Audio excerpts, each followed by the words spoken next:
ये जो प्रॉब्लम है ये आईआईटी में आई हुई है और इतनी आसान नहीं है, थोड़ा सा कॉन्सेप्चुअल प्रॉब्लम है। थोड़ा समझते हैं एक्चुअली इस प्रॉब्लम में कहा क्या गया है।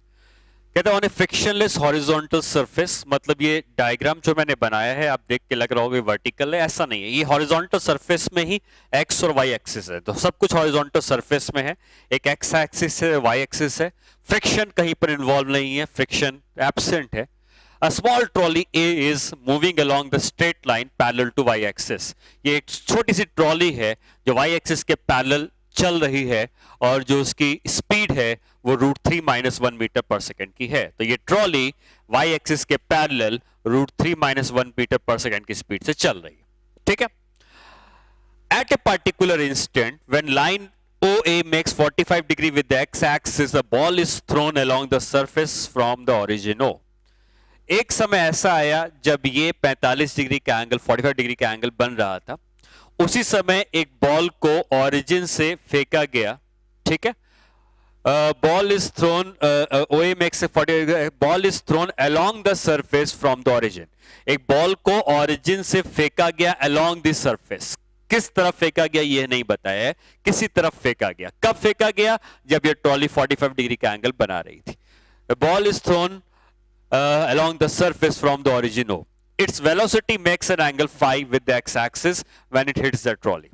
अब ये कहा गया कि हमने जब इसको फेंका था तो ये हमने ऑब्वियसली इसको कहीं इस तरफ फेंका होगा। ठीक है, क्योंकि ये ट्रॉली ऊपर चलती जा रही है और अगर ये तुम चाहते हो कि यहां से फेंका हुआ पार्टिकल ट्रॉली को हिट कर जाए, ऑब्वियसली आप इसको थोड़ा सा ऊपर फेंकोगे और कहीं यहां पे जाके वो ट्रॉली को हिट कर जाएगा। तो एक्चुअली आपने जो फेंका है इस पार्टिकल को वो कहीं इस डायरेक्शन में फेंका होगा और इस एंगल पे जो फेंका है उसने जो एंगल बनाया है इस एंगल को फाई का नाम दिया गया है। ठीक है, तो आपको कहा गया है its velocity vector makes an angle with the x axis when it hits the trolley. ठीक है, तो जब ये ट्रॉली को हिट करना चाह रहा था तो जिस भी तरफ हमने इसको थ्रो किया है वो फाई के एंगल पर थ्रो किया गया। अब क्वेश्चन क्या है? The motion of the ball is observed from the trolley. अब तुम एज्यूम करो कि तुम इस ट्रॉली के अंदर बैठे हुए हो और calculate the angle theta made by the velocity vector with respect to trolley. तो अब ठीक है, तुमने यहां पर इसको ओरिजिनली यहीं पर फेंका है। ठीक है, कोई ग्राउंड से देख रहा होगा तो वो ये कहेगा कि हाँ भाई इधर ही फेंका है।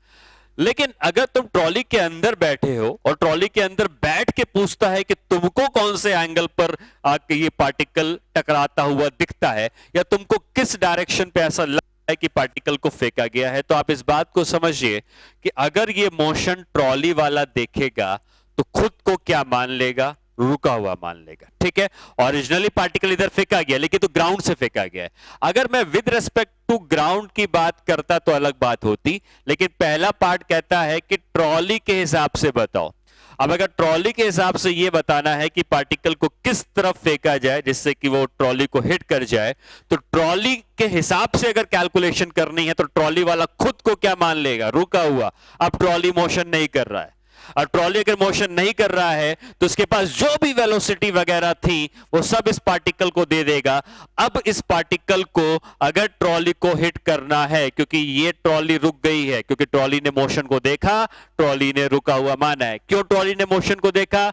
हमको लिखा गया the motion is observe from the trolley. तो ट्रॉली ने मोशन देखना शुरू किया और अगर ट्रॉली ने मोशन देखना शुरू किया और पार्टिकल उसको हिट करता है तो ट्रॉली रुकी हुई है क्योंकि वो मोशन देख रही है और पार्टिकल उसको हिट करता है तो वो तभी करेगा जब वो पार्टिकल उसको इस डायरेक्शन पे आता हुआ लगेगा, क्योंकि ट्रॉली अपनी जगह से नहीं हिल रही है। तो ये कह सकते हैं velocity of particle with respect to trolley का डायरेक्शन होना चाहिए। तो ट्रॉली के अंदर बैठ के आपको ऐसा लगना चाहिए कि पार्टिकल इसी तरफ आता जा रहा है क्योंकि ट्रॉली रुक गई है, उसने मोशन देखना शुरू किया है। और अगर पार्टिकल इस तरफ आ रहा होगा, किसके रेस्पेक्ट में? अगेन ग्राउंड के रेस्पेक्ट में नहीं, ट्रॉली के रेस्पेक्ट में। ट्रॉली वाले को ये पार्टिकल अपनी तरफ आता हुआ लगेगा तभी उसको हिट करेगा। तो जो first part of the problem था कि कैलकुलेट द एंगल थीटा, कितने एंगल थीटा पर उसकी वेलोसिटी वेक्टर ने एंगल बनाया होगा ट्रॉली के रेस्पेक्ट में, तो हम कह सकते हैं with respect to trolley velocity of particle with respect to trolley max कितना angle? Max 45 degree with X axis. ठीक है, ट्रॉली के रेस्पेक्ट में पार्टिकल यही 45 डिग्री का एंगल एक्स एक्सिस से बना रहा होगा, तभी जाके उसको ट्रॉली को हिट कर पाएगा। सेकेंड पार्ट में आते हैं, find the speed of the ball with respect to surface is phi is equal to 4 theta by 3। Phi कौन सा एंगल है? फाई वो एंगल है जिस एंगल पर ओरिजिनली ग्राउंड से देखने पर पार्टिकल को थ्रो किया गया होगा। तो ये पार्टिकल की एक्चुअल वेलोसिटी है ग्राउंड से देखने पर, जो ग्राउंड से खड़े होकर देखते, और ये जो एंगल बना रहा है ये एंगल फाई के बराबर है। ठीक है, ये 45 डिग्री था जो ये एंगल था, ट्रॉली के रेस्पेक्ट में इधर आ रहा है, लेकिन ग्राउंड से देखोगे तो ग्राउंड से देखने पर अब ट्रॉली रुकी हुई नहीं मान सकते हैं, ट्रॉली ऊपर चलती जाएगी, ये पार्टिकल इधर चलता जाएगा और जाके कहीं पर ट्रॉली को हिट कर रहा होगा। ग्राउंड से देखने पर ट्रॉली ऊपर जाती हुई लग रही है और पार्टिकल इधर जाता हुआ लग रहा है। ट्रॉली के अंदर बैठ के देखेंगे तो ट्रॉली के अंदर बैठ के पार्टिकल ठीक उसी की तरफ आता हुआ लग रहा होगा। अब अगर ये एंगल फाई है तो सेकंड पार्ट में हमको दिया है कि phi is equal to 4 theta by 3, और थीटा कितना निकला था? थीटा फर्स्ट पार्ट में निकला था ये एंगल थीटा, और थीटा कितना निकला था? 45 डिग्री। तो phi is equal to 4 into 45 degree by 3, तो ये कितना आ जाएगा? ये 45 15 3 60 डिग्री, मतलब एक्चुअली उस पार्टिकल को 60 डिग्री के एंगल पर फेंका गया होगा। ठीक है, अब अगर पार्टिकल को 60 डिग्री के एंगल पर फेंका गया है तो हम ये कह सकते हैं कि इस पार्टिकल की वेलोसिटी को लिख क्या सकते हैं? इधर आ जाते हैं सेकंड पार्ट में और लिखते हैं पार्टिकल की वेलोसिटी होनी चाहिए vp cos 60 i cap plus vp sin 60 j cap. क्यों? क्योंकि पार्टिकल के हमने 60 डिग्री के एंगल पर फेंका है जैसा कि हमें इंफॉर्मेशन से मिला, तो इसको हम एक वेक्टर के टर्म में लिखते तो vp cos 60 i cap plus vp sin 60 j cap. ठीक है, ये पार्टिकल की वेलोसिटी हो गई। ट्रॉली की वेलोसिटी कितनी है? ट्रॉली ऊपर की तरफ जा रही है, √3 - 1 हमको दिया है तो लिख सकते हैं √3 - 1 j कैप। अब अगर मैं पूछूं कि पार्टिकल की velocity with respect to trolley कितनी है, क्योंकि पार्टिकल की velocity with respect to trolley 45 degree के एंगल बना रही है हमको पता है, तो पार्टिकल की velocity with respect to trolley is equal to particle की वेलोसिटी माइनस ट्रॉली की वेलोसिटी, और जब इसमें से इसको माइनस करेंगे तो पार्टिकल की velocity with respect to trolley क्या आ जाएगी? दिस माइनस दिस, तो vp बाई 2 माइनस √3 - 1, सॉरी ये j कैप है ना तो इससे माइनस नहीं होगा, ये तो वैसे ही हो जाएगा vp by 2 i cap plus ये इससे माइनस होगा तो ये आ जाएगा √3 vp by 2 minus √3 - 1 j cap. ये पार्टिकल की velocity with respect to trolley है। क्या निकालना है सेकंड पार्ट में? Find the speed of the ball या स्पीड ऑफ द पार्टिकल, जो भी आपको निकालनी है, स्पीड ऑफ द बॉल या स्पीड ऑफ द पार्टिकल, मतलब यही निकालना है। अब हमें यह पता है कि पार्टिकल की velocity with respect to trolley कितना एंगल बना रही है? 45 डिग्री। और इस वेक्टर के अगर हम ऐसा लिखते हैं और इसका अगर हमें एंगल निकालना होता था एक्स एक्सिस के साथ, तो हम एंगल कैसा निकालते थे? tan 45 degree is equal to vy by vx। vy की वैल्यू है √3 vp बाई 2 माइनस √3 प्लस 1, और vx कितना है? vp बाई 2, और tan 45 डिग्री 1 होता है, क्रॉस मल्टीप्लाई कर सकते हैं तो हमको मिल जाएगा vp by 2 is equal to √3 vp by 2 minus √3 plus 1, ये इधर आ जाएगा, इसको इधर भेज देंगे तो √3 - 1 vp by 2 is equal to, ये भी √3 - 1, ये कैंसिल हो जाएगा तो vp की वैल्यू आ जाएगी 2 के बराबर। ये पार्टिकल की वेलोसिटी होगी 2 के बराबर जो फाइंड आउट करनी थी। ठीक है, तो ये क्वेश्चन थोड़ा सा इंटरेस्टिंग भी है, थोड़ा सा आप कह सकते हो कॉन्सेप्चुअल भी है, क्योंकि कॉन्सेप्ट इसमें इन्वॉल्व रहा है, और कॉन्सेप्ट यही है कि अगर आपको ये कहा जाता है कि कोई भी चीज आपको हिट कर रहे, भले ही आप चल रहे हैं, आप बाइक से जा रहे हैं, किसी ने आपकी तरफ बॉल फेंकी, बॉल आपको हिट कर गई, तो अगर आपसे पूछा जाए कि बॉल कितने एंगल पर फेंकी गई है तो आप खुद को रोक देंगे और फिर बॉल आपकी तरफ आती हुई सीधे स्ट्रेट लाइन पे दिखेगी, जिस भी एंगल पर आती हुई दिखेगी उसी एंगल पर फेंका गया होगा। तो वही क्वेश्चन यहां पर हो गया, ट्रॉली भले ही चल रही है लेकिन ट्रॉली वाले से कहा जाए कि तुमको बॉल हिट कर रही है, तो ट्रॉली वाले ने खुद को रोक लिया था और उसको ऐसा लगना चाहिए कि ये पार्टिकल या बॉल सीधे ट्रॉली की तरफ आ रही है, तो particle with respect to trolley का जो डायरेक्शन होगा वो यही 45 डिग्री के बराबर होगा। ठीक है, हम लोग जो नेक्स्ट टॉपिक पढ़ने वाले हैं टू डायमेंशन में रिलेटिव मोशन में, वो होगा रिलेटिव मोशन जब रेन और मैन की प्रॉब्लम्स आती है। रेन और मैन की प्रॉब्लम्स का क्या मतलब है कि जब बारिश होती है तो आप जब एक जगह पे खड़े होते हो तो बारिश हमको किसी स्पीड से किसी डायरेक्शन से आती हुई लगती है, बट अगर आप स्कूटर में बैठ जाओ या आप दौड़ने लगो तो वही बारिश आपको किसी और डायरेक्शन से किसी और स्पीड से आती हुई लगने लगती है। तो वहां पर हमको, अगर हम एक जगह पे रुके हुए हैं या हम अगर चलने लगते हैं तब क्या चेंजेस आते हैं, इसको हम लोग पढ़ते हैं टॉपिक में जिसका नाम होगा रेन एंड मैन प्रॉब्लम। ठीक है। अब रेन और मैन प्रॉब्लम में एक चीज जो आपको हमेशा यूज करनी है वो ये है कि रेन कहीं ना कहीं किसी ना किसी डायरेक्शन में आ रही होगी।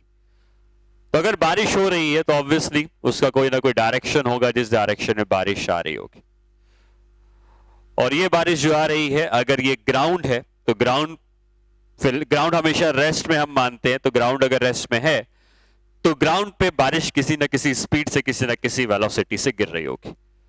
तो ये जो डायरेक्शन है ये हमको दिया होगा कि ये रेन की वेलोसिटी है, ये एक्स एक्सिस और वाई एक्सिस की बात हो गई।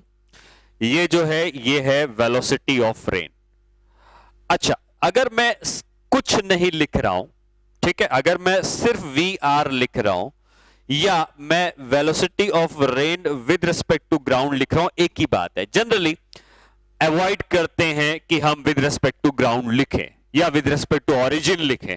हम ऐसा मान के चलते हैं कि अगर मैं वी आर लिख रहा हूं तो वेलोसिटी ऑफ रेन है, किसके रेस्पेक्ट में? अगर कुछ नहीं लिखा गया है तो ये हमेशा विद रिस्पेक्ट टू ग्राउंड ही होती है। तो ग्राउंड पर रेन जिस वेलोसिटी से गिर रही है वो वेलोसिटी है वेलोसिटी वी आर, जो velocity of rain with respect to ground है, या सिंपली वेलोसिटी ऑफ रेन। और जब ये रेन गिरती है तो ऑब्वियसली आपको ये दिया रहता है कि कितने एंगल पर रेन गिर रही है, कितनी स्पीड से गिर रही है। तो हमेशा इसके दो कंपोनेंट्स आते हैं। अब हो सकता है कि रेन आपको दिया है कि वर्टिकल से कितने एंगल पे गिर रही है या हॉरिजॉन्टल से कितने एंगल पे गिर रही है। जनरली अभी तक हम लोग सारे एंगल्स हॉरिजॉन्टल से कैलकुलेट करते थे, बट रेन और मैन की प्रॉब्लम में आपको एंगल वर्टिकल से मोस्टली दिया रहता है। अब अगर ये वी आर की वेलोसिटी है तो इसके दो पार्ट आ जाएंगे, और ये जो इसके दो कंपोनेंट आएंगे इसमें से एक कंपोनेंट वर्टिकल होगा, एक कंपोनेंट हॉरिजॉन्टल होगा। तो हम ये कह सकते हैं इसका जो हॉरिजॉन्टल कंपोनेंट है इस डायग्राम के हिसाब से, जिसको मैं वी एक्स कह रहा हूं, ये वी आर साइन थीटा है, और जो वर्टिकल कंपोनेंट है इस वर्टिकल कंपोनेंट को लिख सकते हैं वी वाई, जो वी आर कॉस थीटा है, क्योंकि थीटा वाई एक्सिस से लिया गया। ठीक है, ये रेन के गिरने का ओरिजिनल डायरेक्शन है। और अगर यहां पे कोई मैन खड़ा है जो रेन से बचना चाहता है तो उसको अपने छाते को, अम्ब्रेला को कुछ इस डायरेक्शन में होल्ड करके रखना पड़ेगा जिससे कि वो रेन से बच पाए। ठीक है, जिससे कि रेन उस पे ना आके गिरे, इस डायरेक्शन पे रखना पड़ेगा। और अगर हम ध्यान दें कि अगर हमने छाते को इस डायरेक्शन में लाके रखा हुआ है तो ये एंगल जिसमें इस अम्ब्रेला को रखा गया है ये वर्टिकल के साथ, ये वर्टिकल, ये भी वर्टिकल, ये भी वर्टिकल है। क्या ये दोनों एंगल हम कह सकते हैं कि ऑल्टरनेट एंगल्स हैं? तो ये भी थीटा है। तो इसका मतलब अगर रेन थीटा के एंगल पर आकर गिर रही है तो मैन को वही वर्टिकल से थीटा के एंगल पर अम्ब्रेला को रखना पड़ेगा जिससे कि वो बारिश से बच पाए। अब ऐसा होता है कि ये मैन अब किसी एक डायरेक्शन में दौड़ने लगता है, तो अब हमें कहा गया है कि मैन जो है ये इस डायरेक्शन में दौड़ने लगा, तो ये वेलोसिटी ऑफ मैन हो गई। ठीक है, अब अगर ये मैन की वेलोसिटी हो गई तो अब हम ये पता करना चाहते हैं कि मैन को रेन किस डायरेक्शन से आती हुई लगती है। तो मैन जब रेन को देखना चाहेगा तो वो खुद को क्या मान लेगा? रेस्ट में मान लेगा, क्योंकि अब ये मैन दौड़ने लगा था। और अगर ये दौड़ने लगा था और उसको किसी भी चीज को ऑब्जर्व करना है तो उसको अपनी वेलोसिटी को रेन को दे देना पड़ेगा इन अपोजिट डायरेक्शन, जैसा हमने पहले भी सीखा था। तो क्या ये मैन अपना वीएम जो राइट में है, ये अपना वीएम खुद को जब रोकेगा तो लेफ्ट में दे देगा? और लेफ्ट में रेन के पास ऑलरेडी कितना था, वी आर साइन थीटा था, इसको हटा देते हैं वी एक्स वाई, वैल्यू पर ध्यान देते हैं, वी आर साइन थीटा था, और जब मैन ने खुद को रोका तो क्या उसको V are sine theta left में मिल जाएगा, और अगर रेन को वी आर साइन थीटा मिल जाएगा तो आप क्या कह सकते हैं कि रेन के पास हॉरिजॉन्टल में जो टोटल बचेगा वो V M plus V are sine theta बचेगा। ठीक है, वी एम भी उसने लेफ्ट में दे दिया तो वी आर साइन थीटा पहले से था, वी एम और मिल गया तो V M plus V are sine theta मिल गया। लेकिन मैन के पास कोई वर्टिकल नहीं था, तो मैन के पास अगर वर्टिकल नहीं था तो वर्टिकल में जितना वी आर कॉस थीटा था उतना अभी भी मिलेगा, और ये वी आर कॉस थीटा जो पहले था वो उतना ही रह गया। ठीक है, अब जो रेन है इसके पास जो नेट वेलोसिटी आएगी, ये नेट वेलोसिटी पहले के वेलोसिटी के डायरेक्शन से वर्टिकल से ज्यादा एंगल पर आ रही होगी, क्योंकि हॉरिजॉन्टल कंपोनेंट इंक्रीज कर गया है तो नेट वेलोसिटी भी इंक्रीज कर जाएगी। और ये जो वेलोसिटी आएगी, ये वेलोसिटी को कौन बता रहा है, ये वेलोसिटी है रेन की विद रिस्पेक्ट टू मैन है। ठीक है, ये सिर्फ रेन की वेलोसिटी थी रुके हुए ग्राउंड के रेस्पेक्ट में, लेकिन जब मैन दौड़ने लगा तो अब ये रेन की वेलोसिटी है विद रिस्पेक्ट टू मैन की। और अब अगर मैन इस रेन को देखता है तो उसको रेन कहीं इस डायरेक्शन से आती हुई लग रही है। ठीक है, अब मैन को बारिश इस डायरेक्शन से आती हुई लगती है। ठीक है, आपने ऐसा किया भी होगा कई बार कि अगर आप एक जगह पे खड़े हुए हैं तो बारिश हो सकता है वर्टिकली गिर रही हो, लेकिन जैसे ही आप स्कूटर में बैठ के आगे की तरफ चलते हैं तो छाते को आपको आगे की तरफ टिल्ट करना पड़ता है, क्योंकि बारिश आपको आगे से आती हुई लगने लगती है किसी एंगल पर। तो वही चीज यहां पर है, अभी इसका छाता ऐसा था, लेकिन जैसे ही वो दौड़ने लगेगा तो उसको छाते का जो एंगल होगा वो बदलना पड़ेगा, और अब इस मैन को इस रेन से बचने के लिए जो भी अम्ब्रेला होल्ड करना पड़ेगा वो कुछ इस तरीके से करना पड़ेगा जिससे कि इस बारिश से बच पाए। ठीक है, अब इस बारिश का डायरेक्शन जो उसको लगेगा वो कहीं इस तरफ आती हुई बारिश लगेगी और छाते को इस तरीके से रोकना पड़ेगा। अब इस छाते ने कितना एंगल बनाया है वर्टिकल के साथ, सेम वही ऑल्टरनेट एंगल्स, ये भी वर्टिकल के साथ है, ये भी वर्टिकल के साथ है, तो इस मैन को रेन से बचने के लिए अल्फा के एंगल पर उस अम्ब्रेला को रखना पड़ेगा। ठीक है, तो ये बात हो गई भाई कि अगर मैन और रेन की प्रॉब्लम आती है तो मैन जब तक रुका हुआ है तब तक तो कोई दिक्कत नहीं है, लेकिन जब मैन दौड़ने लगता है तो उसको फिर अम्ब्रेला को किसी एक फिक्स डायरेक्शन में टिल्ट करके रखना पड़ता है, और अगर टिल्ट करके रखना पड़ता है तो किस एंगल पे रखना पड़ता है वो हमें यहाँ पे फाइंड आउट करना है। ठीक है, अब अगर देखा जाए तो हम अगर यहाँ पर इस बात को देखें कि एंगल हम निकालना चाहें या rain with respect to man निकालना चाहें, तो velocity of rain with respect to man का जो मैग्नीट्यूड है वो कैसे निकलेगा, क्या इन दोनों का स्क्वायर करके निकल जाएगा, ये वी वाई बचता है, ये वी एक्स बचता है, और अगर हम टोटल वैल्यू निकालेंगे तो वी एक्स का स्क्वायर प्लस वी वाई का स्क्वायर, इतनी वेलोसिटी से रेन मैन को आती हुई लगेगी। और कितने एंगल पे आती हुई लगेगी, ध्यान देना, एंगल वाई से निकाल रहे हैं, और जब एंगल वाई से निकालते हैं तो वी एक्स ऊपर आता है और वी वाई नीचे आता है, तो इतने एंगल पर रेन उसको वर्टिकल से आती हुई लगेगी और इतनी स्पीड से रेन उसको आती हुई लगेगी। तो इतने एंगल पर, जितने एंगल पर रेन आती हुई लग रही है उतने ही एंगल पर उसको अपने अम्ब्रेला भी रखना पड़ता है। ठीक है, तो ये एक ऐसी प्रॉब्लम या एक ऐसा डिस्कशन मैं कर रहा हूं जिसमें मैन जो है वो रेन के अपोजिट डायरेक्शन में दौड़ रहा है। क्यों अपोजिट? क्योंकि रेन ऐसे आ रही थी और मैन इसके अपोजिट पे दौड़ रहा है। मैन अगर सेम में दौड़ता तो क्या चीजें होती वो भी हम डिस्कस करेंगे, लेकिन अपोजिट में दौड़ रहा है तो क्या चीजें हुई ये हमें समझ में आनी चाहिए। ठीक है, अगर मैन रेन के सेम डायरेक्शन में दौड़ने लगता तो बस फर्क ये पड़ता कि जो इसका वीएम राइट में है वो वीएम उसका लेफ्ट में हो जाता क्योंकि लेफ्ट में दौड़ता, और अगर ये वीएम लेफ्ट में होता तो जब ये खुद को रोक के वीएम देता तो ये वीएम इस रेन को राइट में देता, और राइट में देने से वो चीजों में चेंजेस आ जाते। ठीक है, तो अब हम अगर वो वाला पार्ट कंसिडर करते हैं जिसपे वो अपोजिट या सेम डायरेक्शन, ये अपोजिट हो गया, सेम डायरेक्शन में दौड़ता है तो क्या करता है। ठीक है, उस पार्ट को भी समझ लेते हैं। तो पहले बारिश किसी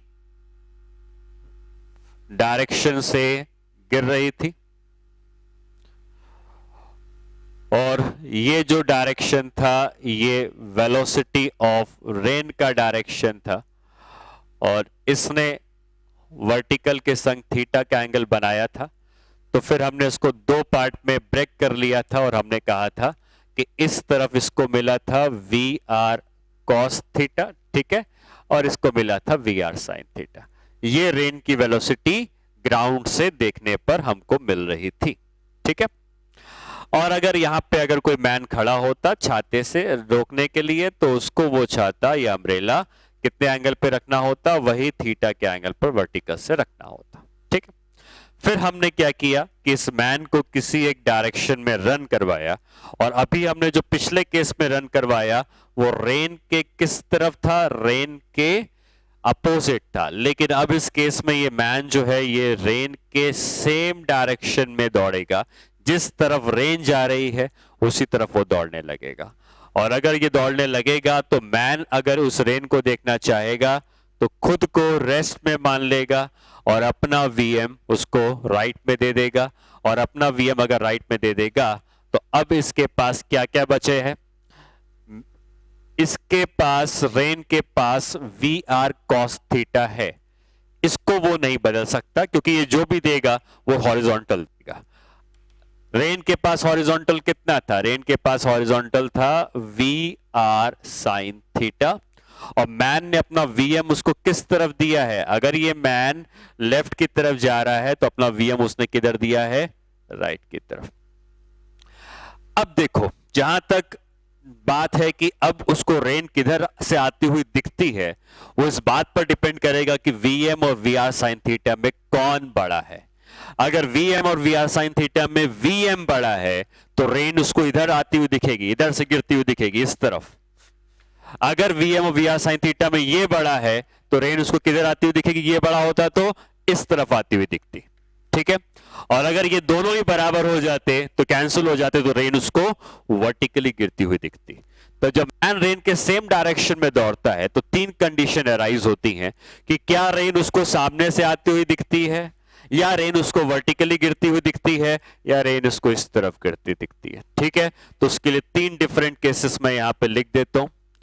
केस वन जो है वो ये है जहां पे वी एम की value V are sine theta से कम है, ठीक है। वी एम जो है, जो मैन दौड़ रहा है वो वी आर साइन थीटा से कम से दौड़ रहा है, और अगर man V are sine theta से कम से दौड़ रहा है तो इसका मतलब V are sine theta V से बड़ा हो जाएगा।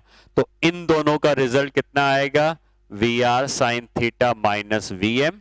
वर्टिकल में जो वी आर कॉस थीटा था वो तो रहेगा ही, वी आर कॉस थीटा रहेगा ही, और फिर ये डायरेक्शन हो जाएगा velocity of rain with respect to man का, ठीक है। ये वाला पार्ट हम वी एक्स कह सकते हैं, ये वाला पार्ट वी वाई कह सकते हैं। अब आपसे अगर एंगल निकालना होता तो एंगल भी निकल जाता, tan alpha is equal to V Y by V X, sorry V Y V x by we Y से, क्योंकि वर्टिकल से एंगल निकाल रहे हैं, और इसकी वैल्यू होती रूट और वी एक्स का स्क्वायर वी वाई का स्क्वायर। और अब इस मैन को जो रेन गिरती हुई दिखती वो इस डायरेक्शन से गिरती हुई दिखती, ठीक है। ये पहला केस क्लियर है। दूसरा केस क्या है, दूसरा केस है जब वी एम और वी आर साइन थीटा बराबर हो जाते हैं। जब वी एम और वी आर साइन थीटा दोनों बराबर हो जाएंगे तो क्या ये दोनों आपस में कैंसिल हो जाएंगे, और अगर कैंसिल हो जाएंगे तो क्या बचेगा, सिर्फ बचेगा वी आर कॉस थीटा। और वी आर कॉस थीटा अगर सिर्फ यही बचता है, वी आर कॉस थीटा अगर सिर्फ यही बचता है तो रेन सीधे वर्टिकली गिरती हुई लगेगी। तो अगर यहां पे कोई खड़ा होता तो रेन उसको सीधे वर्टिकली गिरती हुई लगती, और क्योंकि हॉरिजॉन्टल वाला पार्ट कैंसिल हो गया, दोनों बराबर थे, तो यही है velocity of rain with respect to man, ठीक है। और तीसरा केस, केस थ्री में क्या आएगा, जहां पर वी एम की जो वैल्यू होगी ये वी आर साइन थीटा से बड़ी हो जाएगी। अगर वी एम की value V are sine theta से बड़ी हो गई है तो हम क्या कह सकते हैं कि हॉरिजॉन्टल डायरेक्शन में जो बचेगा वो इस तरफ बचेगा, और उसकी वैल्यू होगी V M minus V are sine theta, जिसको वी एक्स कह रहे हैं। वर्टिकल में कोई भी चीज में चेंज नहीं आता है तो वी आर कॉस थीटा ही रहेगा। Net velocity, velocity of rain with respect to man इधर आ जाएगी, ये एंगल अल्फा होगा और रेन उसको इस तरफ गिरती हुई लगती है। तो इन तीनों डिस्कशन से आप ये बात समझें कि अगर मैन उसके अपोजिट डायरेक्शन में दौड़ रहा था तो एक ही केस बनता है, ठीक है। अगर रेन सामने से आ रही है और आप उसी तरफ दौड़ने लगते हो, उसके अपोजिट दौड़ने लगते हो, तभी भी वो रेन सामने से आती हुई लगती है, तो उसमें कोई केस नहीं बनता है।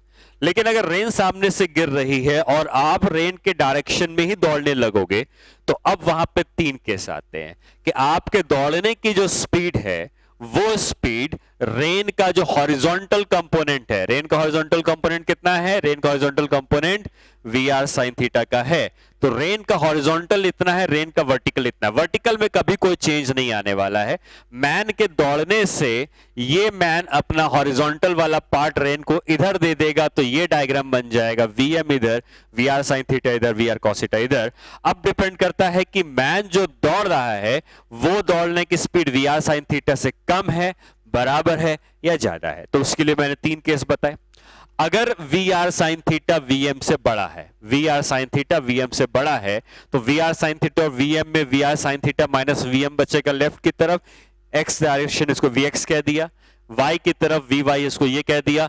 ये वी एक्स और वी वाई पता है तो इस रेन इधर आती हुई लगेगी कितनी वैल्यू से, रूट ओवर वी एक्स का स्क्वायर प्लस वी वाई का स्क्वायर, इतनी वैल्यू से, और कितने एंगल पर, tan alpha is equal to we x by we Y, इतने एंगल पर, ठीक है। तो अगर हमसे वैल्यू पूछता कितनी है velocity of rain with respect to man की, तो root over we x square v Y का स्क्वायर, और अगर एंगल पूछता कितना है तो tan alpha is equal to we x by we y, ठीक है। अगर रेन के हॉरिजॉन्टल स्पीड, मैन की हॉरिजॉन्टल स्पीड दोनों बराबर हो जाए तो वी आर साइन थीटा और वी एम बराबर हो जाएंगे। उस केस में we are sine theta V M cancel हो जाएंगे, रेन सिर्फ वर्टिकली गिरती हुई लगेगी, और रेन वर्टिकली गिरती हुई लगेगी तो उस केस में हम कह सकते हैं कि रेन के पास वर्टिकल सिर्फ वी आर कॉस थीटा है, तो rain V R cos theta से गिरती हुई लगेगी और यही हो जाएगी रेन की velocity with respect to man. और अगर मैन की वेलोसिटी रेन की हॉरिजॉन्टल स्पीड से ज्यादा हो जाएगी तो Vm अगर वी आर साइन थीटा से बड़ा है तो इधर बचता है Vm minus V are sine theta, इस तरफ वी आर कॉस थीटा था वो तो बचेगा ही, और ये Vx बच जाएगा, ये Vy बच जाएगा, ये एंगल अल्फा हो गया। रेन इधर से गिरती हुई लगेगी, रेन अब उसको सामने से गिरती हुई लग रही होगी, और कितनी वैल्यू से गिरती हुई लग रही होगी, velocity of rain with respect to man under root of Vx का स्क्वायर प्लस Vy का स्क्वायर, और tan अल्फा कितना है, Vx बाई Vy। यही केसेस बनते हैं रेन और मैन की प्रॉब्लम में कि मैन सेम डायरेक्शन में दौड़ता है या अपोजिट में दौड़ता है। अपोजिट में बस एक ही केस है, सेम में तीन केस होते हैं, कौन सी वैल्यू ज्यादा है कौन सी वैल्यू कम है वी आर साइन थीटा और वी एम में, उसके अकॉर्डिंगली हमें क्वेश्चन को करना होता है, ठीक है। अब अगर इसके ऊपर हम एक प्रॉब्लम करते हैं,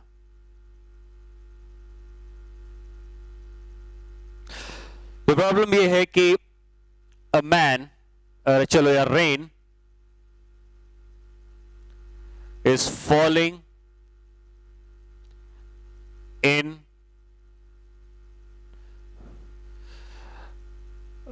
30° with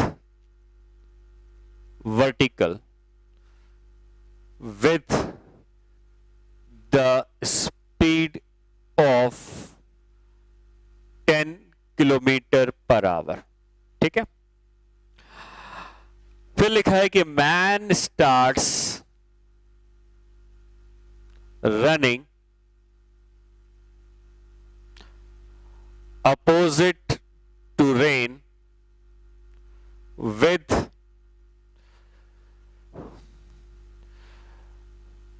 2 kilometre per hour. Find the velocity and direction of rain appears to fall for man, ठीक है। तो जब तक मैन एक जगह पे खड़ा हुआ था तब तक उसको बारिश बताया गया है कि वो 30 डिग्री वर्टिकल से गिरती हुई लग रही थी 10 किलोमीटर पर आवर की स्पीड से, लेकिन अगर वही मैन 2 किलोमीटर पर आवर की स्पीड से दौड़ने लगता है तो फिर उसकी स्पीड कितनी हो जानी चाहिए? ठीक है, तो यहां पर हमको क्या दिया हुआ है? तो हमको यहाँ पे दिया हुआ है कि रेन की एक्चुअल स्पीड कितनी है, और फिर हमसे ये पूछा गया है कि रेन की स्पीड उसको कितनी लगेगी अगर वो दौड़ने लगता है। तो यहां पर अगर हम इस क्वेश्चन को करना चाहें तो या तो आप पूरे डायग्राम को दोबारा बनाओ, ठीक है, तो पूरा डायग्राम फिर से बना के करो, एक तरीका ये होता है। दूसरा ये होता है कि अगर आपने कॉन्सेप्ट समझ में आ गया है कि रेन अगर इस तरफ आ रही थी तो रेन की वेलोसिटी कितनी दी है हमको? 10 किलोमीटर पर आवर, तो ये 10 की स्पीड हो गई। और ये रेन कितने डायरेक्शन पे जाती हुई लग रही है? ये रेन हमको जाती हुई लग रही है 30 डिग्री वर्टिकल से, तो 30 वर्टिकल हो गया। तो क्या रेन के दो डायरेक्शन आ जाएंगे? इसके दो डायरेक्शन अगर हम निकालें तो एक डायरेक्शन इधर आ जाएगा, एक डायरेक्शन इधर आ जाएगा। क्या लिख सकते हैं? इसको लिख सकते हैं 10 cos 30 और इसको लिख सकते हैं 10 sin 30। ये रेन के दो कंपोनेंट्स हैं, ठीक है। फिर मैन किधर दौड़ता है? मैन दौड़ने लगता है 2 किलोमीटर पर आवर से इधर। तो अगर ये मैन 2 किलोमीटर पर आवर की स्पीड से इस तरफ दौड़ने लगता है तो जब मैन इस मोशन को देखेगा तो क्या खुद को रोक देगा? और अगर खुद को रोक देगा तो ये 10 किलोमीटर पर आवर इस तरफ था, मैन 2 किलोमीटर पर आवर से इस तरफ दौड़ने लगा, तो जब खुद को रोक देगा तो अपना 2 उस तरफ दे देगा। और अगर मैन ने खुद को रोक दिया है और उसने अपना स्पीड उसको इधर दे दी है तो 2 उसको इधर मिल जाएगा। तो रेन के पास टोटल कितना बचेगा? 10 sin 30 पहले से था, इसमें 2 और जुड़ जाएगा। 10 cos 30 जैसा था वैसा ही रहेगा, 10 cos 30 वैसे ही रहेगा। अब ये हो जाएगा velocity of rain with respect to man, क्योंकि मैन ने खुद को रोका तो जो रेन की वेलोसिटी निकालेगा वो rain with respect to man हो जाएगी। 10 sin 30 प्लस 2, 10 sin 30 में 5 प्लस 2 7 आ जाएगा, 10 cos 30 5√3 आ जाएगा। तो अगर हमको निकालना है कि वो कितनी वैल्यू है तो हम कह सकते हैं velocity of rain with respect to man की वैल्यू हो जाएगी vx का स्क्वायर प्लस vy का स्क्वायर। vx कितना है? 7 का स्क्वायर, vy कितना है? 5√3 का स्क्वायर। तो ये 49 आ जाएगा, ये 75 आ जाएगा, तो ये आ जाएगा √124 किलोमीटर पर आवर। ये रेन की वेलोसिटी मैन को लगेगी। और कितने एंगल पर लगेगी? ये एंगल अल्फा निकालना है, तो tan अल्फा कैसे निकलता था? tan अल्फा निकलता था vx बाई vy। vx की वैल्यू कितनी है? vx की वैल्यू है 7, vy की वैल्यू कितनी है? 5√3। यहां से हमको tan अल्फा की वैल्यू भी आ जाएगी। तो ये tan अल्फा निकालना था वो निकल गया, और velocity of rain with respect to man निकालनी थी वो भी निकल गई, ठीक है। तो आपको अगर बेसिक चीजें कॉन्सेप्ट क्लियर हो गया है कि रेन किस तरफ जा रही है वो लिख दो, इसके दो कंपोनेंट्स निकाल लो। फिर मैन जिस तरफ दौड़ रहा है वो लिख दो, मैन को रोक दो, मैन की वेलोसिटी रेन को दे दो। अब रेन के पास ये जो टोटल आया है ये vx आएगा, ये जो टोटल आया है vy आएगा। vx पता है, vy पता है, तो रेन की velocity with respect to man, और एंगल निकालना तो एंगल भी निकाल सकते हैं, ठीक है। नेक्स्ट क्वेश्चन करते हैं रेन और मैन की प्रॉब्लम के ऊपर। कुछ ऐसा दिया है कि मान लो कि रेन जो है वो वर्टिकली गिर रही है, rain is falling vertically downwards with, मान लो दिया है 4 kilometre per our. Man starts running with 3 kilometers per hour. Find the velocity of rain with respect to man. ठीक है। अब जब रेन पहले से वर्टिकली गिरी रही है तो ये हो गया डायरेक्शन वेलोसिटी ऑफ रेन का, और क्योंकि रेन वर्टिकली गिर रही है इसको दो कंपोनेंट लेने की जरूरत नहीं है, हम लिख सकते हैं कि ये वैल्यू 4 किलोमीटर पर आवर के बराबर है। मैन जो है वो दौड़ने लगता है, किसी भी तरफ दौड़ेगा, इस क्वेश्चन में कोई फर्क नहीं पड़ेगा। तो हम मान लेते हैं कि मैन राइट डायरेक्शन में दौड़ने लगता है 3 किलोमीटर पर आवर की स्पीड से। तो पूछता है कि मैन को रेन की वेलोसिटी क्या लगेगी। तो मैन क्या करेगा, जब रेन की वेलोसिटी निकालनी है तो खुद को रोक देगा और अपना जो 3 है वो उसको लेफ्ट की तरफ दे देगा। रेन के पास पहले से कितना था, 4 था, नीचे की तरफ 4 था, और जब मैन रुकेगा तो अपना 3 उसको लेफ्ट की तरफ दे देगा, तो रेन के पास 3 लेफ्ट की तरफ आ जाएगा। और अब जो वेलोसिटी आएगी वो रेन की आएगी विद रिस्पेक्ट टू मैन, क्योंकि मैन ने खुद को रोककर उसकी वेलोसिटी कैलकुलेट करनी। तो क्या ये Vy बन गया है और ये Vx बन गया है, और अगर अब वैल्यू निकालनी है रेन की velocity with respect to man, तो Vx का स्क्वायर मतलब 3 का स्क्वायर, Vy का स्क्वायर 4 का स्क्वायर कितना आ जाएगा, 5 किलोमीटर पर आवर। इतनी स्पीड से रेन आर्क्स को गिरती हुई दिखेगी। अगर ये पूछा जाता है कितने एंगल पे गिरती हुई दिखती है, तो tan अल्फा भी निकाल सकते हैं। कैसे, Vx बाई Vy से। Vx कितना है, 3 है, Vy कितना है, 4 है, यहां से वो एंगल आ जाता। ठीक है, simple problem. Okay, next problem में आते हैं। Rain is falling with 4 kilometre per our at 30 degrees with vertical। ठीक है, रेन 4 किलोमीटर से गिर रही है, 4 किलोमीटर पर आवर से 30 डिग्री वर्टिकल से, और ये दिया हुआ है कि in what direction and with what speed या with what velocity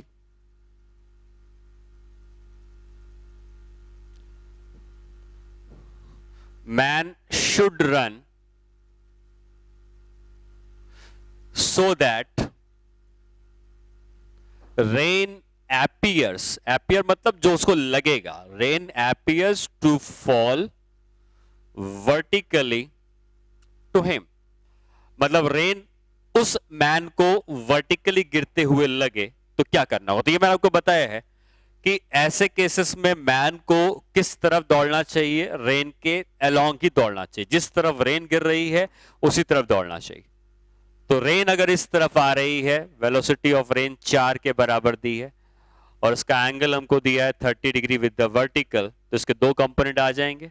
इधर का कंपोनेंट कितना आ जाएगा, 4 sin 30 सॉरी 4 sin 30, जिसको हम लिख सकते हैं 2, और इस तरफ आ जाएगा 4 cos 30, जिसको हम लिख सकते हैं 2√3।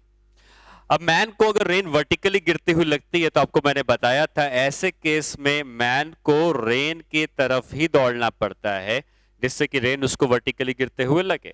और कितने से दौड़ना पड़ता है उस केस में, Vm और Vr sin थीटा दोनों बराबर होते थे। याद है कि अगर ये वाला पार्ट इसके बराबर हो जाएगा तो मैन जब खुद को रोक कर अपना Vm इसको देगा, लेफ्ट में दौड़ रहा था, अगर वो रुक जाएगा तो अपना Vm इसको राइट में दे देगा, और राइट वाला अगर इसको कैंसिल कर दे तो रेन को सिर्फ वर्टिकली गिरते हुए देख सकता है।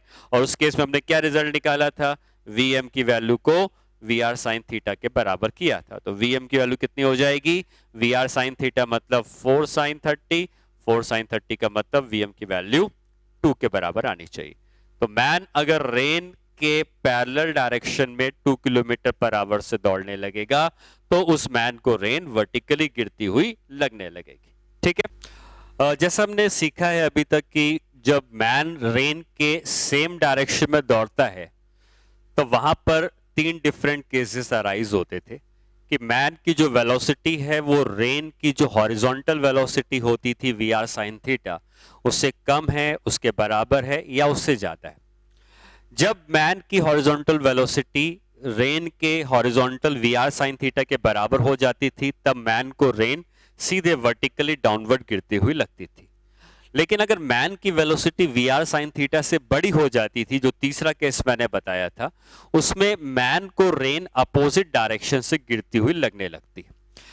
मतलब अगर हम इस केस को थोड़ा सा और समझने की कोशिश करें तो रेन एक्चुअली गिर रही है इस तरफ और उस रेन की वेलोसिटी मान लो Vr की है और इसका जो डायरेक्शन है वर्टिकल के संग वो डायरेक्शन थीटा के बराबर। ठीक है, रेन की वर्टिकल वेलोसिटी को हम कितना लिख सकते हैं, Vr cos थीटा, और रेन की हॉरिजॉन्टल वेलोसिटी को हम लिख सकते हैं Vr sin थीटा। रेन इस तरफ गिर रही। अब अगर मैन इस रेन के पैरेलल डायरेक्शन में दौड़ने लगता है, तो उसमें जो तीसरा केस था वो ये था कि अगर ये Vm VR sin थीटा से बड़ा हो जाए, तो मैन जब खुद को रेस्ट पे मानकर इसके मोशन को देखता था तो अपना Vm इसको राइट में दे देता था, और अगर Vm is greater than VR sin theta, जो हमने तीसरा केस पढ़ा था, इसमें अगर मैन खुद को रोक देता है, मतलब मैन खुद को अगर रेस्ट में मान लेता है, तो अपना Vm उसने उसको किधर दे दिया है, मैन इधर जाए तो अपना Vm इधर दे दिया है, और अगर Vm VR sin थीटा से बड़ा है तो हम कह सकते हैं कि इसको दिखेगा Vm minus VR sin theta. ठीक है, Vm इधर था, VR sin थीटा भी इधर था, लेकिन जब ये रुका अपना Vm लेफ्ट की बजाय राइट में दे दिया, और राइट में देने के बाद VR sin थीटा लेफ्ट में था, Vm राइट में मिल गया, रेन को टोटल हॉरिजॉन्टल जो मिला है वो इतना मिला है, वर्टिकल में कोई चेंज नहीं हुआ है, वर्टिकल VR cos थीटा था तो वो वही ही रहेगा। अब रेन उसको इधर से गिरती हुई लगेगी, अब रेन उसको अपोजिट डायरेक्शन से गिरती हुई लगेगी। तो रेन एक्चुअली इस डायरेक्शन से गिर रही थी जब तक वो एक जगह पे खड़ा हुआ था, लेकिन जब ये इधर दौड़ने लगता है और अपनी वेलोसिटी को रेन की हॉरिजॉन्टल वेलोसिटी से भी बड़ा कर देता है, जब अपनी वेलोसिटी को हॉरिजॉन्टल के बराबर करता था तो रेन वर्टिकली गिरने लगती थी, सेकंड केस। लेकिन अगर अपनी वेलोसिटी को रेन की वेलोसिटी से भी ज्यादा कर देता है तब रेन उसको अपोजिट डायरेक्शन से गिरती हुई लगने लगती है। और अगर अपोजिट डायरेक्शन से गिरने लगती है तो एक केस ऐसा फिर से आता है जिस केस में वो रेन उसको अपोजिट डायरेक्शन से गिरती हुई तो लगती है, और कभी ना कभी ये एंगल अगर थीटा से ओरिजिनली रेन इधर गिर रही थी तो कभी ना कभी उसको थीटा अपोजिट डायरेक्शन से गिरती हुई लगने लगेगी। और अगर ऐसा होगा तो वो कब होगा?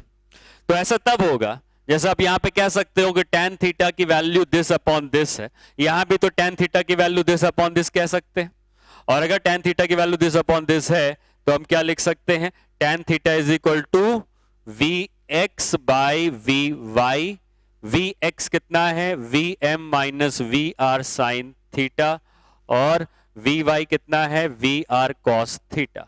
ठीक है, अब tan थीटा को हम लिख सकते हैं sin theta by cos theta is equal to Vm minus VR sin theta divided by VR cos theta. ये cos थीटा कैंसिल हो जाएगा, ये VR sin थीटा इधर चला जाएगा, और Vm की वैल्यू आएगी 2 times of VR sin theta. ये जो रिजल्ट आया है इस रिजल्ट को थोड़ा सा आप समझें, क्या रिजल्ट क्या कहता है। रिजल्ट ये कहता है कि रेन का जो हॉरिजॉन्टल कंपोनेंट है वो कुछ ना कुछ तो होगा। ठीक है, हो सकता है 2 हो, 4 हो, 10 हो। अगर रेन के हॉरिजॉन्टल कंपोनेंट की दुगनी स्पीड से मैन दौड़ने लगे तो वही रेन उसको उसी एंगल थीटा पे गिरती हुई लगेगी, लेकिन अपोजिट डायरेक्शन से। तो अगर मैन रेन के डायरेक्शन में दौड़ता है और अगर उसके दौड़ने की स्पीड रेन की हॉरिजॉन्टल स्पीड की दुगनी हो जाएगी तो वही रेन उसको अपोजिट डायरेक्शन से सेम एंगल थीटा पे गिरती हुई लगेगी। और अगर इस मैन की स्पीड रेन की हॉरिजॉन्टल स्पीड के बराबर हो जाती थी तो रेन उसको कैसी गिरती हुई लगती थी, सेकंड केस वर्टिकली गिरती हुई लगती थी। तो क्या हम इस रिजल्ट को यहां पर लिख सकते हैं, if man runs with speed equal to horizontal speed of rain in same direction, rain appears to fall vertically downward। ठीक है, वर्टिकली डाउनवर्ड, ये हम लोगों ने क्वेश्चन भी किया था, और इसको मैं आप एक स्टैंडर्ड रिजल्ट की तरह याद रख सकते हो कि जिस केस में Vm और VR sin थीटा बराबर होते हैं उस केस में मैन को रेन वर्टिकली गिरती हुई लगती है। और अभी जो मैंने आपको केस बताया कि if man runs with twice the horizontal speed of rain, अब मैन रेन की हॉरिजॉन्टल स्पीड की दुगनी स्पीड से दौड़ने लगता है in same direction, then rain will appear to fall from opposite direction. रेन उसको अपोजिट डायरेक्शन से गिरती हुई लगने लगती है. Opposite direction at the same angle in which rain was falling originally. ठीक है, मतलब हम ये कह सकते हैं कि अगर Vm की value 2 times of VR sin theta हो जाए, रेन की हॉरिजॉन्टल कंपोनेंट का अगर मैन दुगनी स्पीड से दौड़ने लगेगा तो वही रेन उसको अपोजिट डायरेक्शन से गिरती हुई लगने लगेगी, उसी एंगल पर जिस एंगल पर रेन ओरिजिनली पहले वर्टिकल के संग एंगल बना रही थी. बस अंतर यह होगा कि पहले केस में रेन उसको अगर 30 डिग्री इधर से वर्टिकल से गिरती हुई लगती थी तो अब उसको वही 30 डिग्री वर्टिकल से इधर गिरती हुई लगने लगेगी. ठीक है, अगर इसके ऊपर हम एक क्वेश्चन करना चाहें तो एक क्वेश्चन इसके ऊपर करते हैं. तो क्वेश्चन कुछ इस तरीके का होगा कि मैन अगर मतलब मैंने जो कॉन्सेप्ट बताया है उसी के ऊपर डायरेक्ट क्वेश्चन अगर मैं कहता हूं, और क्वेश्चन ये है कि rain is falling with 10 kilometre per hour at 30 degrees with vertical. ठीक है, with what speed man should run so that rain appears to fall. पहला केस है vertically to him और दूसरा केस है at the same angle 30 degree from opposite direction. ठीक है, तो जो केसेस मैंने आपको बताए उसी के ऊपर ये प्रॉब्लम बनाई गई है. क्योंकि VR की वैल्यू दी है 10 के बराबर, थीटा की वैल्यू दी है 30 डिग्री, तो रेन का horizontal component VR sin theta होता है, तो 10 sin 30 कितना आ गया 5. ये रेन का हॉरिजॉन्टल कंपोनेंट है. तो पहले केस पे हम ये चाहते हैं कि रेन उसको वर्टिकली गिरती हुई लगे, तो ऐसा तब होता है जब Vm और VR sin थीटा इक्वल हो जाते हैं. VR sin थीटा मतलब 5, तो 5 किलोमीटर पर आवर से अगर वो दौड़ने लगेगा तो उसको वही रेन वर्टिकली गिरती हुई लगेगी. और सेकेंड केस कहता है कि कितनी स्पीड से दौड़े कि रेन उसको अपोजिट डायरेक्शन से वही 30 डिग्री के एंगल पर गिरती हुई लगे. तो एंगल अभी भी 30 डिग्री है लेकिन अपोजिट डायरेक्शन से. तो उसके लिए जो आपको मैंने अभी स्पेशल केस बताया उसमें आप मैन की स्पीड को 2 टाइम्स ऑफ रेन की हॉरिजॉन्टल कंपोनेंट के बराबर कर सकते हैं. 2 टाइम्स ऑफ 5 मतलब 10 किलोमीटर पर आवर की स्पीड से उसको दौड़ना चाहिए. ठीक है, नेक्स्ट क्वेश्चन कुछ इस तरीके का है कि रेन वर्टिकली नीचे गिर रही है 2 मीटर पर सेकंड से.